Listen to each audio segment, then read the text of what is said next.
আজকে আমি প্রথমবারের মতো ম্যাগি বানাবো, তাই ভাবলাম তোমাদের সাথে শেয়ার করি। তো চলো আমি ম্যাগি বানাতে চলে যাই। তো আমি ম্যাগি বানানোর জন্য ম্যাগিগুলো নিয়ে নিলাম। তো আমি ম্যাগি বানানোর জন্য পেঁয়াজ, মরিচ, দু রকমের মশলা নিয়ে নিলাম। চুলায় কড়াই বসিয়ে দিলাম, এরপর তেল দিয়ে দিলাম, তারপর পেঁয়াজ দিয়ে দিলাম, লাল লাল করে নিব। পেঁয়াজ ভাজা হয়ে গেলে মরিচ দিয়ে দিব, এরপর ম্যাগি মশলা দিয়ে দিলাম, এরপর দিয়ে দিলাম টমেটো। এর মধ্যে 1 চামচ সয়া সস দিয়ে দিলাম, আরও হাফ চামচ অ্যাড করলাম।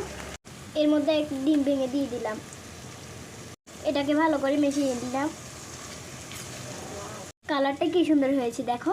এর মধ্যে 2 কাপ পরিমাণ পানি দিয়ে দিলাম, এরপর নুডলসগুলো দিয়ে দিলাম, স্বাদ মতো লবণ দিয়ে দিলাম, এরপর ঢাকা দিয়ে 5 মিনিট রেখে দিলাম। এরপর ম্যাজিক মশলাটা দিয়ে দিলাম। ম্যাগি হয়েছে, সে নামিয়ে নিলাম। তো আমার ম্যাগি রেডি। তো চলো খাওয়া যাক। আচ্ছা, খাওয়ার আগে আমি একটা কথা বলবো। এটা হচ্ছে এতক্ষণ আমি যা যা তোমাদেরকে বলছিলাম বা বলতেছিলাম ওইটা ফ্রেন্ড ছিল। আসলে লুডুসটা আমার বড় বোনে বানাইছে। আমি জাস্ট আপুর সাথে সাহায্য করছি। যাই হোক, এখন আমি খেয়ে বলি কেমন হয়েছে। বিসমিল্লাহ। দারুণ। পরবর্তী ভিডিওতে তোমরা কি রেসিপি চাও তাড়াতাড়ি কমেন্টে পাঠাও, লাইক এবং সাবস্ক্রাইব করে দাও। Bye bye.